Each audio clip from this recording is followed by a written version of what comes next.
Students, the nervous system which is present in different animals, it is in different form. For example, in case of hydra, diffuse type of nervous system is present, and in multicellular organism like human being, complex type of nervous system is present.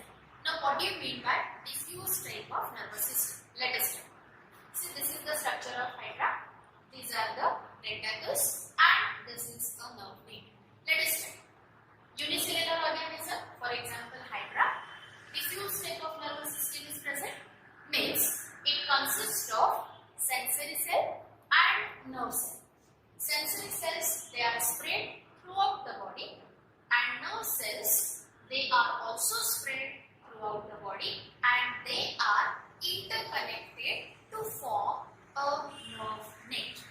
There are two types of nerve nets which are present. Number one, it is connected to epidermis. Epidermis means this is the wall or the body wall which is made up of epidermis, and second, which is connected to gastrodermis. Gastrodermis means the inner wall. You can see clearly the nerve net, the sensory cells which are present throughout the body, and the nerve net, it is also interconnected to form a nerve net. Now, in case of hydra, as the sensory cells, they are spread throughout the body, the sensory cells or the sensation, it is present throughout the body. So, whenever they have to catch the prey, from any side they can catch the prey, because sensory cells and the nerve cells, they are interconnected to each other. Students, today we are going to study nervous system in planaria. Now, planaria belongs to phylum Platyhelminthes, which is also called as flatworm. Let's study the nervous system in planaria. In case of planaria, the nervous system, it is of primitive type. Now, what do you mean by primitive type? Primitive type means it is not very well developed, or it is not very complex as it is present in human being. So, let us see. This is nervous system. It consists of these two. You can see clearly. These are called as cerebral or cephalic ganglia, which acts as a brain of planaria. Second point, from each ganglia, 9 branches arises from outer side. From this cerebral ganglia, 9 branches, and from this cerebral ganglia, 9 branches arises. From each ganglia, one elongated, you can see very clearly, elongated nerve cord arises. So, there are 2 nerve cord. Here you can see, which is called as ventral nerve cord. In short, it is called as VNC. So, these 2 are ventral nerve cord. Now, these 2 ventral nerve cord, they are connected by, can you see this? These are called as transverse nerve. So, these all are the transverse nerve. These 2 cords are connected by transverse nerve. So, it looks like a ladder. So, this nervous system, it is also called as ladder type of nervous system. Now, let us see P and S. What do you mean by P and S? P and S stand for peripheral nervous system. What do you mean by peripheral nervous system? Peripheral nervous system in which the nerves arising from these nerve cord. These 2 are ventral nerve cord. So, these all are the nerves arising from the ventral nerve cord, and they are going to each and every part of the body. Let us revise one more time. This is nervous system in planaria. Planaria belongs to phylum Platyhelminthes, which is also called as flatworm. It consists of primitive type of nervous system, which is also called as diffuse nervous system. It consists of brain, which is also called as cerebral or cephalic ganglia. From each brain, 9 branches arises towards outer side. From each ganglia, ventral nerve cord arises. From ventral nerve cord, transverse commission or transverse nerve arises, which connect the 2 nerve cord.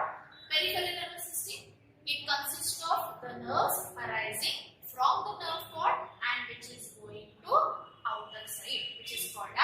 P and S, which arises from V and S. Students, today we are going to study the structure of neuron, which is also called as nerve cell.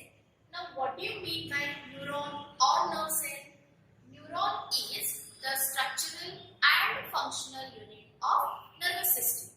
Let us study the common structure of a neuron, because there are many types of neuron. So this is the basic structure of neuron, which is also called as multipolar neuron. What do you mean by multipolar neuron? The neuron which consists of many extensions are called as multipolar neuron. So let us study its structure. It consists of cyton or cell body, dendron and dendrites, axon terminal and synapse. Let us study. This structure is called as cyton or cell body, which consists of centrally placed nucleus. It also consists of granules. These granules are called as Nissen's granule. Now this cyton, it has many cytoplasmic extensions. These extensions are called as dendrons. Now this dendron, again it has fine thread-like extensions which are called as dendrites. Now this is a elongated cytoplasmic extension which is called as axon. Axon, it ends in axon terminal. Now these axon, in some neuron it is covered with a sheath, myelin sheath, which is called as myelin sheath. That type of neuron is called as myelinated neuron, or it is also called as mediated neuron or nerve cell. Now this myelin sheath, it is interrupted at certain interval. That interval is called as node of Ranvier. Now inside the sheath, certain special cells are present, which is called as Schwann cell. The function of Schwann cell is this Schwann cell only secrete the myelin sheath. Myelin sheath is made up of a fatty substance which acts as a insulating material which protect the neuron or the nerve cell. Now come to the terminal end. This end is called as axon terminal. Now after this, immediately the second neuron starts. So these neurons, they are arranged end to end. But before that, one gap is present in between the two neurons. This is axon terminal and this is the dendrite of another neuron. So the gap which is present in between two neurons